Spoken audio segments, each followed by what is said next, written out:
Hello everyone, welcome back to the channel. Today I want you to imagine something with me.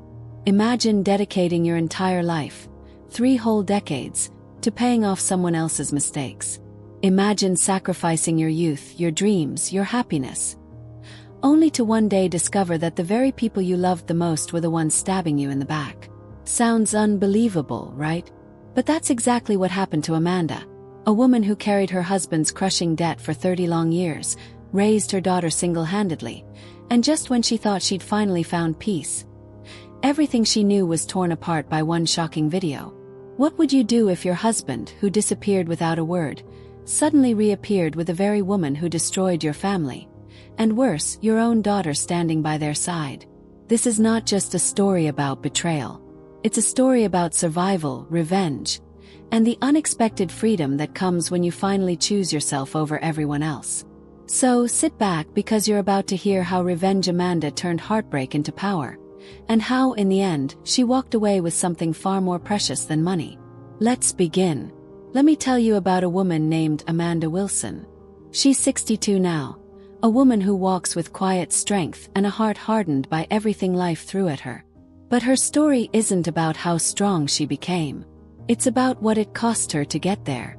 3 decades ago, Amanda's life was ordinary. She had a small home, a husband she believed in, and a newborn baby girl named Alicia who was her entire world. She wasn't wealthy, but she was happy. She believed in family, in hard work, in building a future together. Until one night everything fell apart. Without a word, without a warning, her husband, Roger Wilson, disappeared. No note, no explanation, just gone. One night, she went to sleep with her family intact. The next morning, she woke up a single mother, alone, abandoned, and drowning in something far worse than grief. You see, what Amanda didn't know was that Roger had been living a lie. He'd racked up mountains of debt behind her back, loans taken out in both their names, promises made and broken, credit cards maxed out. When he vanished, he left Amanda holding the entire mess. And the debt collectors, well, they didn't care that Roger was gone. They wanted their money, and they came for her like vultures smelling blood. They banged on her door at all hours, shouting, threatening, breaking whatever little piece she had left. Amanda would rock baby Alicia in her arms at night, trying to hush her cries while men pounded on the walls outside, screaming for payment.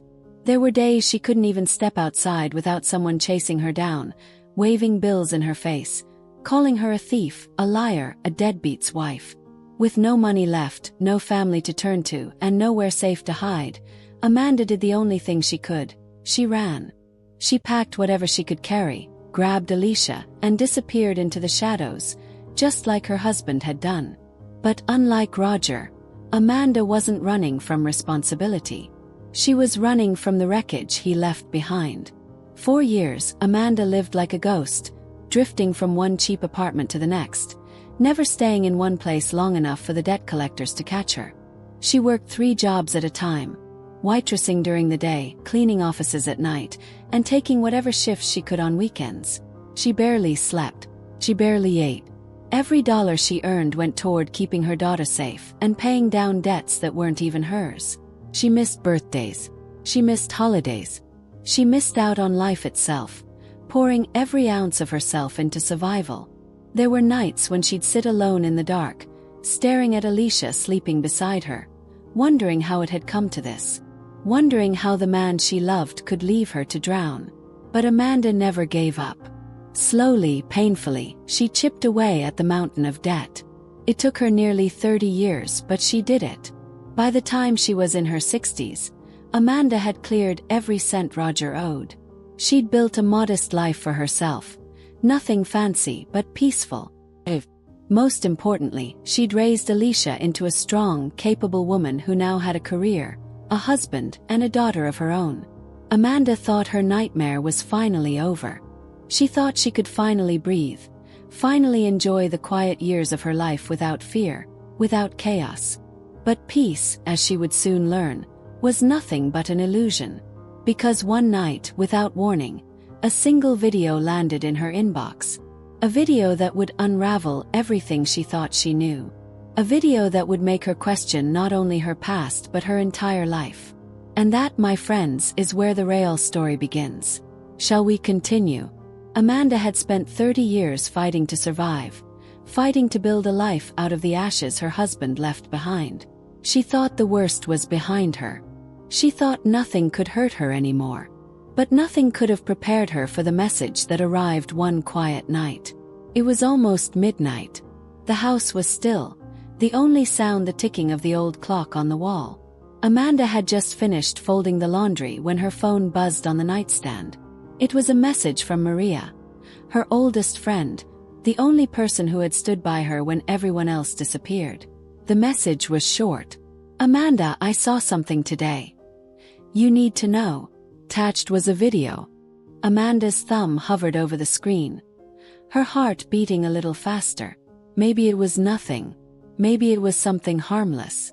But when she tapped play, her entire world shattered. The video showed a cozy family gathering. Smiles, soft laughter, a camera zooming in on 3 people sitting close together. Amanda's heart stopped. There he was. Roger Wilson. The man she hadn't seen in 30 years.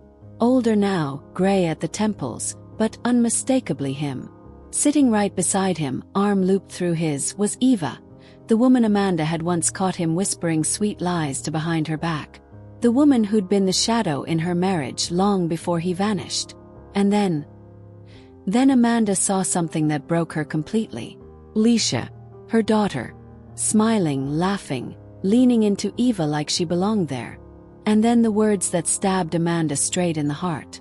Mom, Alicia said, resting her head on Eva's shoulder like it was the most natural thing in the world. Amanda dropped the phone. It clattered to the floor, the video still playing on the screen. For a long moment she couldn't breathe. 30 years of sacrifice, 30 years of working herself to the bone so Alicia would never go without. And here she was, calling another woman Mom. Calling the woman who helped destroy their family Mom. The room felt like it was spinning. A few minutes later she heard the front door open. Alicia was home, along with her husband Alexander and their little girl Emma. Their voices echoed down the hallway. Happy, carefree, as if the world hadn't just collapsed around Amanda. There was a soft knock on her bedroom door. Mom, are you still up? Alicia's voice, casual, light. Emma's hungry. Could you fix her something if you're not asleep? Amanda's hands trembled as she bent down and picked up her phone. The video was still paused on that moment. Alicia smiling up at Eva like a daughter looking at her mother. Amanda felt something inside her crack.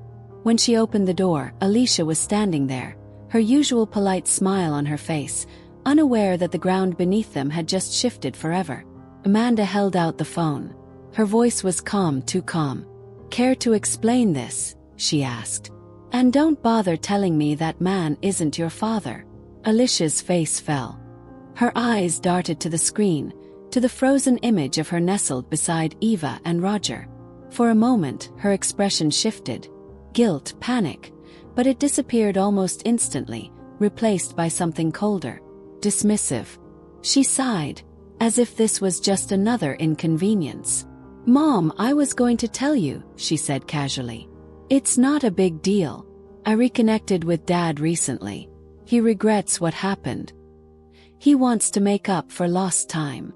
Amanda felt like the air had been sucked out of the room. Make up for lost time, she repeated, her voice shaking. He left us. He disappeared and left me to raise you alone. Do you even remember how we lived back then? Alicia crossed her arms, her posture defensive. That's all in the past now. He's still my father. Eva's been kind to me. She treats me like family. Amanda stared at her daughter, trying to find some trace of the child she had fought so hard to protect. But all she saw was a stranger. That night, standing in the hallway of the home she had built brick by brick from nothing, Amanda realized something devastating. All those years, she had been fighting to give Alicia a better life. But maybe, just maybe, in the process, she had lost her completely. And the worst part, the betrayal had only just begun. Amanda stood frozen, staring at her daughter as if she were a stranger. The woman in front of her, the daughter she had fought, bled, and suffered for, was not the little girl she had once cradled through sleepless nights. This woman had secrets, sharp edges, and coldness in her eyes that Amanda couldn't recognize. Alicia let out a long breath, as if the confrontation was nothing more than an inconvenience. "Mom, why are you making this such a big deal?" she said, folding her arms. "Dad reached out to me a while ago. He wanted to reconnect. That's all." Amanda's voice trembled with something between rage and heartbreak. "He abandoned us, Alicia. He left you when you were a baby and left me to clean up his mess. And now you're cozying up to him like nothing ever happened." Alicia's eyes narrowed. "He explained everything. He didn't have a choice. You made his life miserable.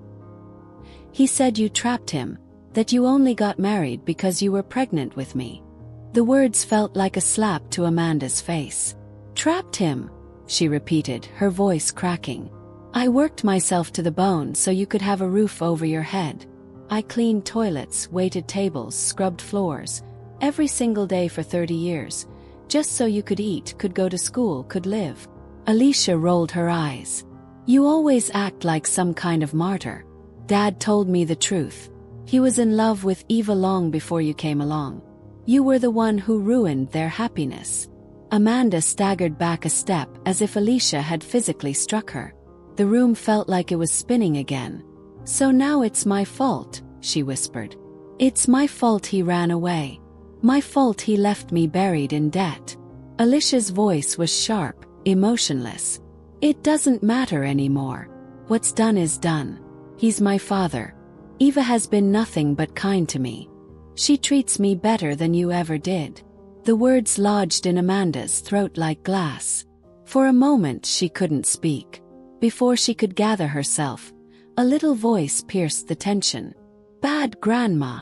It was Emma, her granddaughter, standing in the hallway in her pajamas, tiny fists balled up in anger. "You're a bad grandma. I don't like you. Mommy says you're mean." Amanda's heart broke a second time. She looked at the child she had helped raise, the one whose diapers she had changed, whose bottles she had warmed late at night, and saw nothing but hatred in her eyes. Words planted there by her mother. Emma ran forward, pounding her small fists against Amanda's legs. "I like Eva better. You're ugly and old." Amanda bent down to steady the child, her fingers gently pushing her away. But the moment she touched her, Emma stumbled backward, falling on her backside. She let out a high, wailing cry, as if Amanda had shoved her to the ground. Alicia rushed to her, scooping Emma up and shooting Amanda a glare so sharp it could have cut through steel. "See? This is exactly why Dad left," she spat. "You always explode like a lunatic when things don't go your way." Amanda couldn't believe what she was hearing. After everything, after 30 years of carrying the weight of someone else's sins, this was what her daughter thought of her. "So now you're saying it's my fault your father abandoned us?" Amanda said quietly, her voice brittle.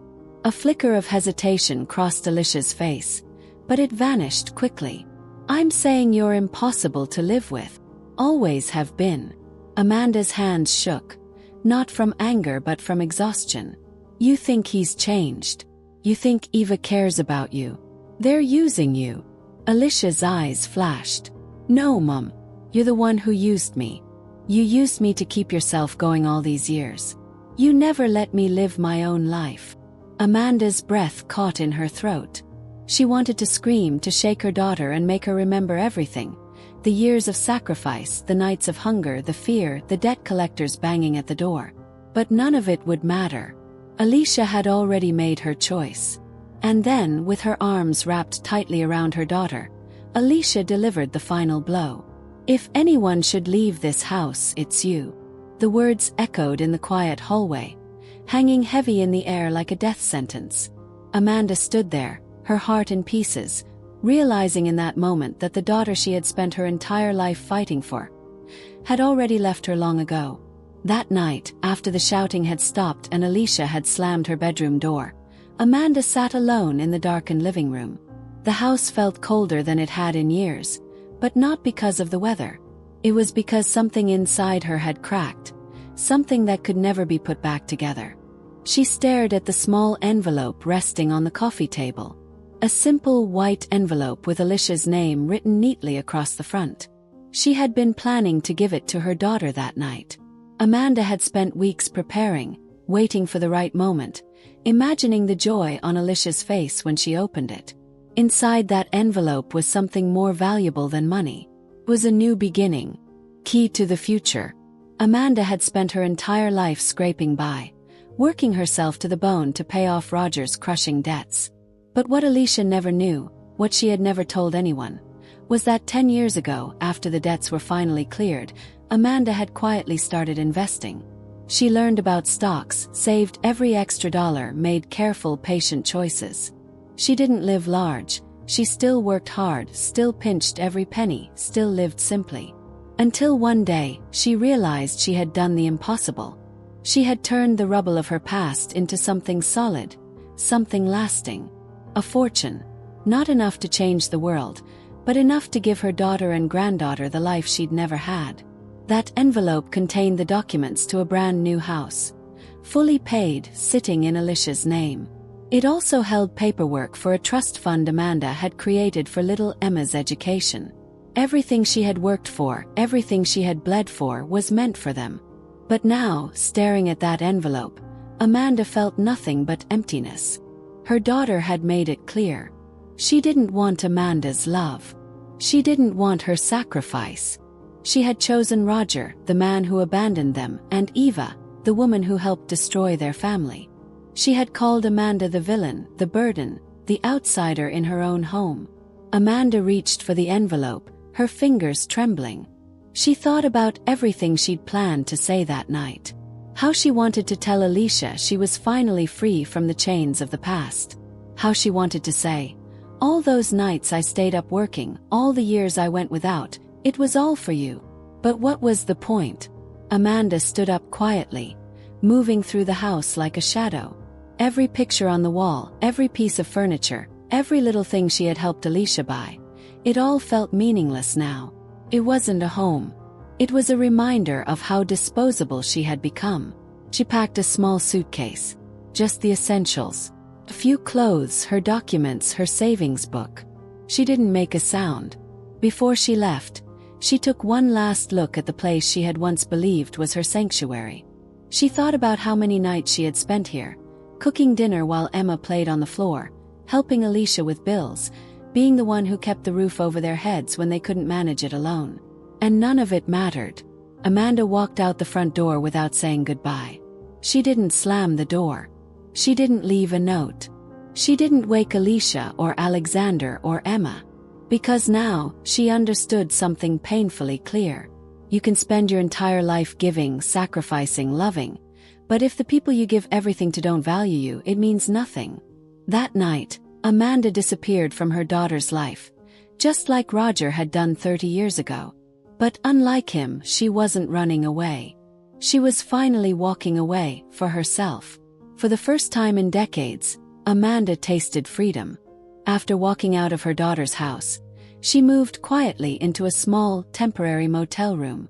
It wasn't much, a creaky bed, peeling wallpaper, but it felt lighter than the house she had left behind. No one knocking on her door, no one looking at her like a burden. She finally had silence. She finally had peace. Days turned into weeks. Amanda started looking for a new place to call her own. Nothing grand, nothing flashy. Just a simple apartment where she could grow old without anyone demanding more of her. And that's when fate, as cruel as ever, decided to throw her one last test. One afternoon, Amanda went to view a beautiful, fully furnished apartment at the edge of town. Bright windows, soft carpet, a quiet neighborhood. Felt like the fresh start she deserved. But when she stepped inside the building, she stopped cold. Standing across the room, casually talking to the real estate agent, were two people she never wanted to see again. Roger Wilson and Eva. Roger looked older now, lines carved deep into his face. Eva stood beside him like she always had, clinging to his arm, her smile smug, polished, untouched by years of hardship. Amanda's heart didn't pound.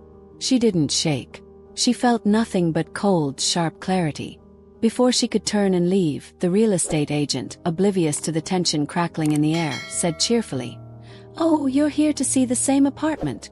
Mr. Wilson and Ms. Taylor are interested too."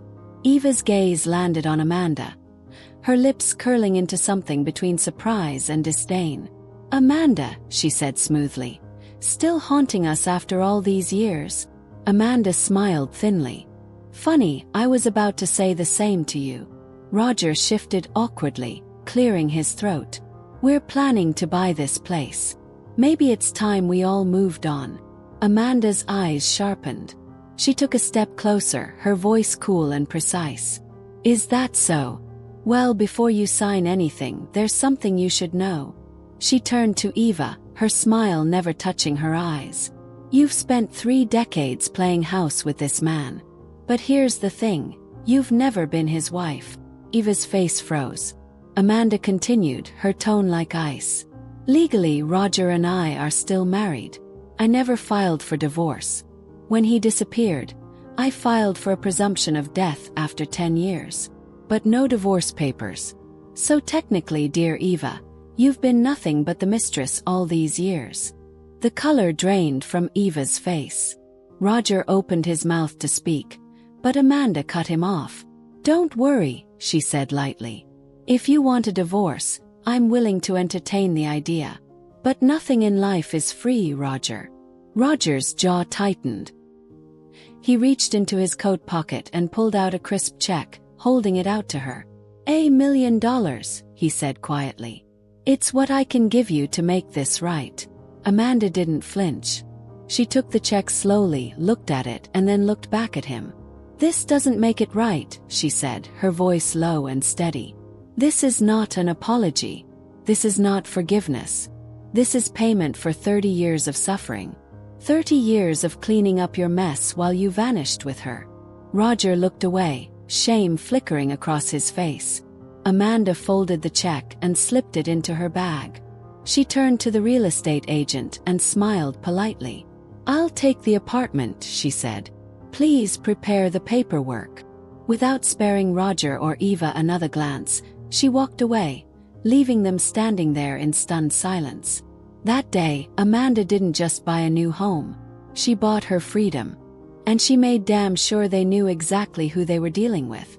Before we continue, I want to pause for just a moment and ask you something. If you were in Amanda's shoes, after everything she had sacrificed, after 30 years of pain, how would you feel standing face to face with a man who destroyed your life, now handing you a check like it could fix everything? Would you have taken the money? Or would you have slammed the door and walked away? I'd love to know what you think. Drop a comment below and tell me.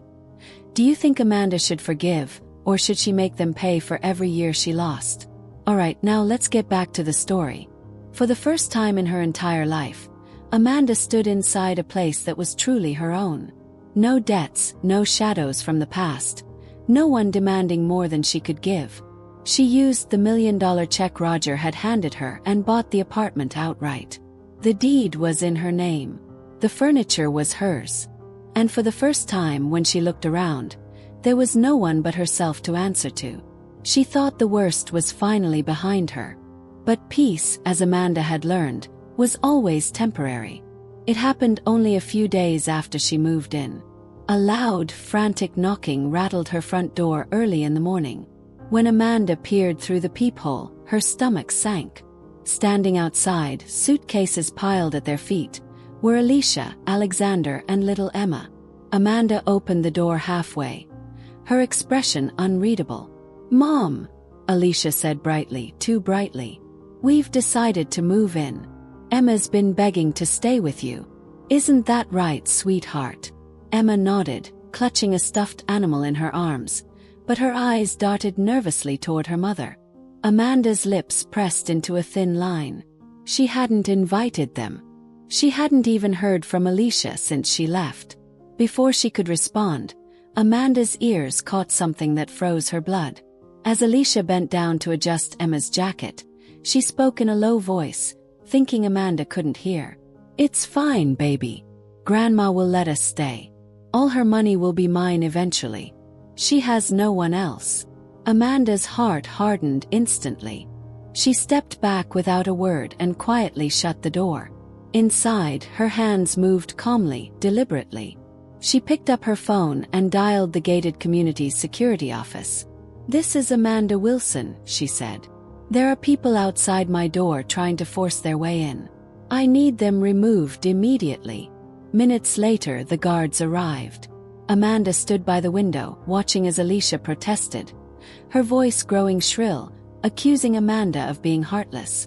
Alexander stood awkwardly beside her, not lifting a finger to stop the chaos. Emma clung to Alicia, wide-eyed, confused. The guards warned them clearly.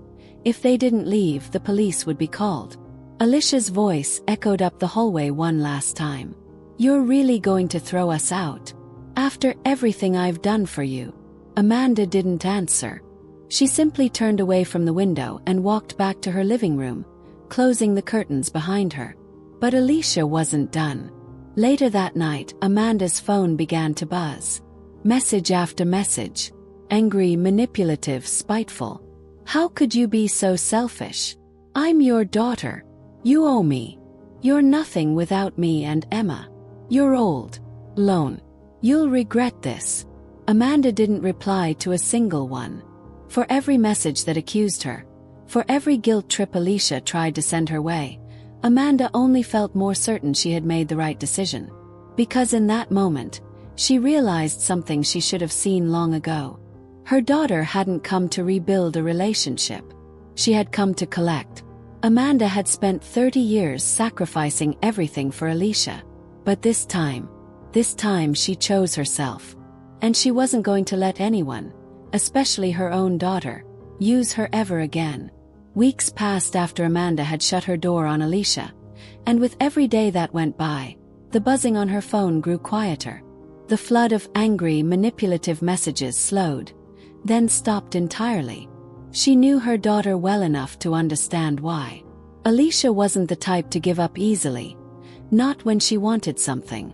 And Amanda's instincts were right. One afternoon, while having coffee with Maria, her old friend who had seen it all, Maria leaned in across the cafe table and said, "You're not going to believe this. I heard from the neighbors. Roger and Eva. They've moved into Alicia's house." Amanda's stomach twisted, but she kept her face calm. It didn't surprise her. Of course, after Amanda had refused them, after she'd made it clear she was done playing the victim in their story, they had gone crawling back to the one person desperate enough to take them in. Her daughter. A family of liars, circling each other like scavengers. But what Amanda learned next made her blood run cold. Maria continued. "And you won't believe this. Someone I know used to work at the bank where Roger took out his loans. Turns out he still owes over $1 million from back then. Loans he never paid. Debts he vanished from." Amanda stared at her coffee, the surface rippling as she processed the information. All these years. All the sacrifices she had made. And that man was still running from the same debts. She didn't hesitate. That night, she pulled out the stack of paperwork she had kept tucked away for years. The old loan documents, the letters from creditors, everything tied to Roger Wilson's name. Then she made a few quiet phone calls. By the end of the week, the collectors who had once hunted her were now hunting him. Roger Wilson was no longer a ghost. Amanda had made sure of that. But she wasn't finished. That night, Amanda sat at her desk beneath the soft glow of a single lamp and rewrote her will. Every penny she had earned, every property she now owned, every cent of that $1 million check, all of it would go to charity, to children who needed an education, to shelters for battered women, to organizations that helped those who had no one left in the world. Not a single dime would go to Alicia. Amanda signed her name at the bottom of the page with a sense of finality she had never felt before. She folded the papers neatly, locked them away, and exhaled. For the first time in over 30 years, her life finally belonged to her. And so, she started living it. Amanda packed a suitcase. Not for survival this time, but for joy. She traveled to places she had only ever seen in magazines. She stood at the edge of oceans she had never touched, walked through markets in cities she'd only dreamed of. She wandered through art galleries, learning to paint, letting color back into her life after decades of gray. She laughed again. She breathed again.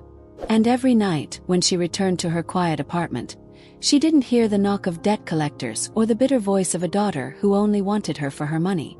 All she heard was peace. Amanda had spent a lifetime carrying other people's burdens, paying other people's debts. Now finally she was free. Amanda thought she had closed the door on her past for good. She had traveled, painted, and finally learned what it felt like to wake up without a heavy weight on her chest. But the past, as she would soon learn, has a way of clawing its way back, especially when people have nowhere else to turn. It happened outside the hospital. Amanda had just finished her routine health checkup, walking slowly toward the parking lot. Her scarf pulled tightly around her shoulders to brace against the cold morning air. She wasn't expecting anyone. She wasn't looking for trouble. But trouble found her. A voice she hadn't heard in weeks rang out behind her. Sharp, angry, desperate. "Mom, we need to talk." Amanda stopped in her tracks. She turned to see Alicia storming toward her, face flushed, eyes wild with fury and panic.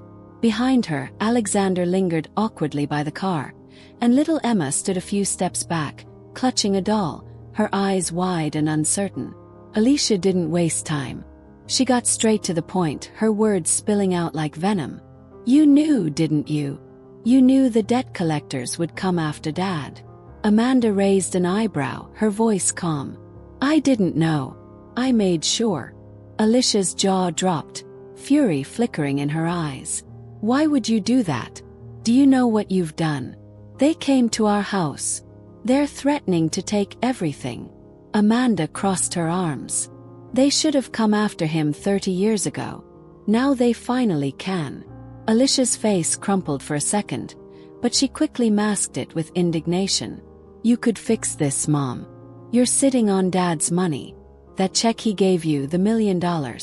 You could use it to pay them off. Save the house. Help us." Amanda's eyes narrowed. "Us?" Alicia stepped forward, her voice softening, pretending to plead. "We're family. Please. I know I said terrible things, but Emma, she deserves a stable home. If you help us now, we can start over." Amanda let out a bitter laugh. "You want to start over? Now that the man who abandoned me, and you, has wrecked your life too?"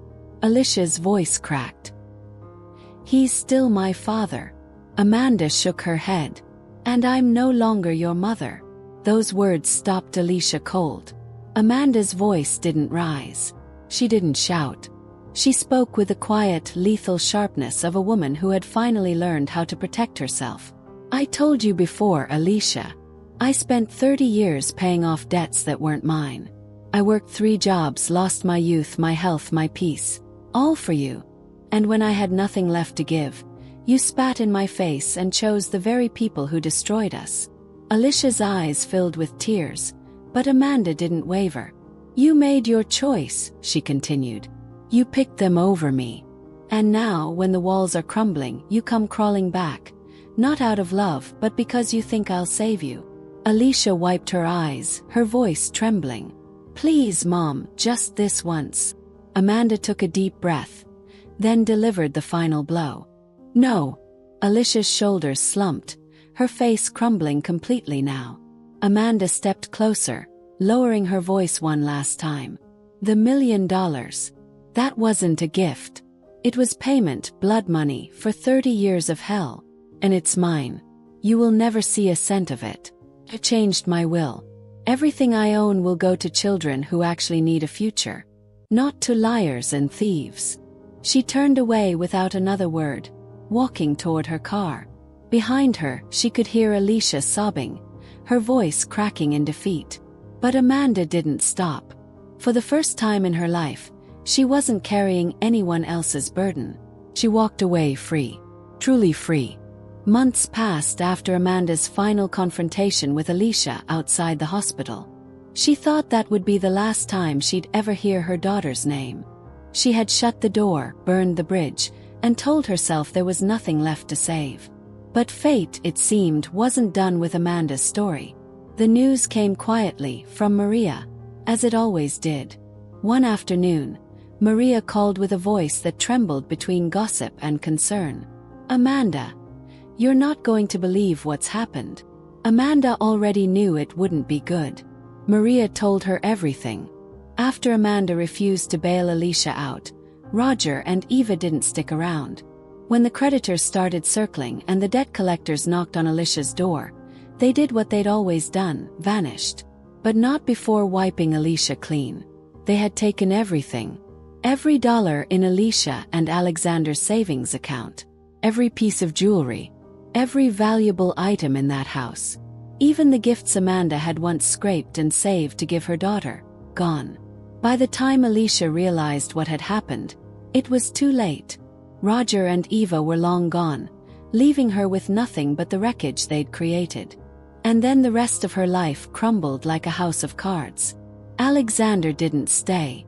The moment the debt collector started calling, when the truth about Roger's outstanding loans surfaced, he washed his hands of it all. He filed for divorce, dividing what little was left between them, but he made it clear. He wanted nothing more to do with Alicia. Without her husband, without her savings, without the security of a family home, Alicia spiraled fast. She lost her job after a series of explosive outbursts at work. She drank to numb the shame, gambled away the little money she had left, pushing herself deeper into a hole she couldn't crawl out of. It didn't take long before she hit rock bottom. Amanda learned that Alicia and Emma now lived in a run-down trailer on the outskirts of town. The once confident, sharp-tongued daughter Amanda had raised was now scraping by, barely able to pay for groceries, let alone anything more. But what struck Amanda the hardest wasn't Alicia. It was Emma, a child caught in the middle of this storm. A child who didn't choose any of it. Amanda didn't cry when she heard about Alicia. There was no anger left. No bitterness. She had warned her daughter over and over, and Alicia had chosen her path. But Emma deserved better. So Amanda made a quiet decision. She contacted a nearby private school. She spoke with the administration, arranged everything in secret. No names, no explanations. Just one request, that Emma Wilson's tuition be fully paid, all fees covered until she finished her education.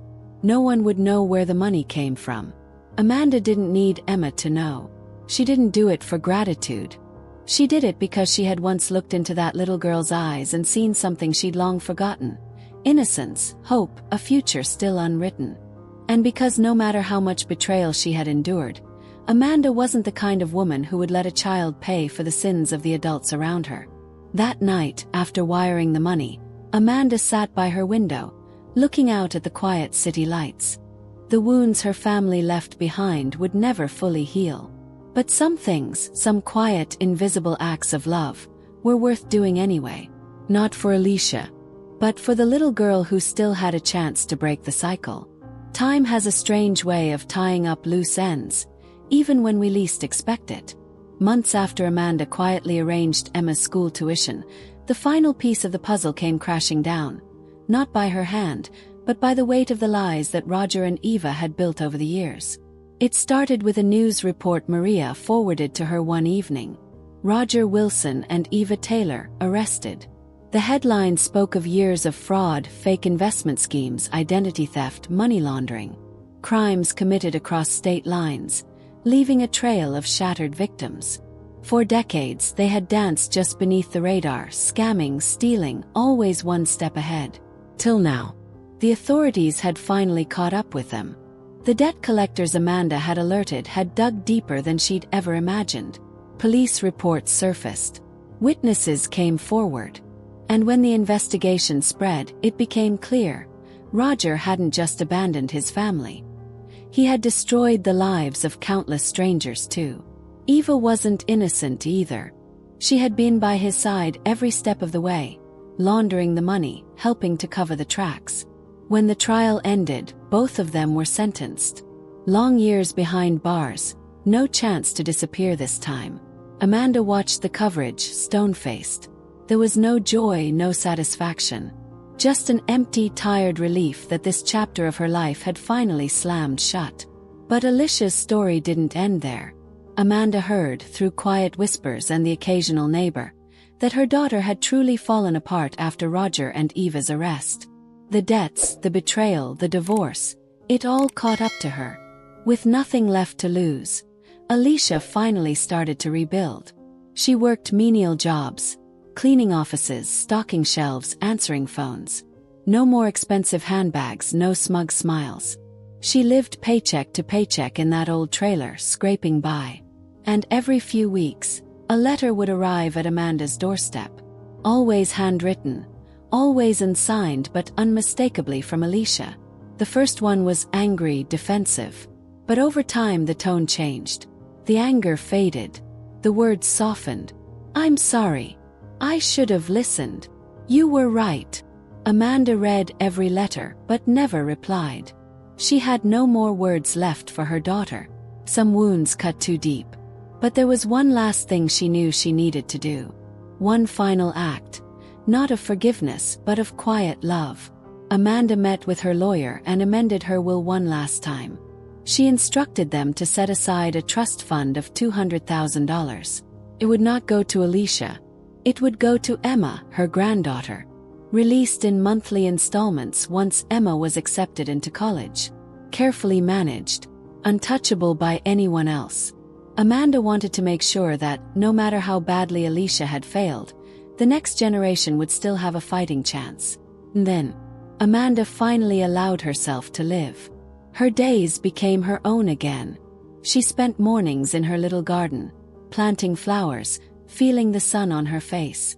She enrolled in painting classes, finally putting color back into her world. She traveled when she felt like it, stood at the edge of oceans, watched sunsets without anyone demanding her time. Her phone no longer rang with angry messages. Her door no longer shook from desperate knocks. For the first time in her life, Amanda was free.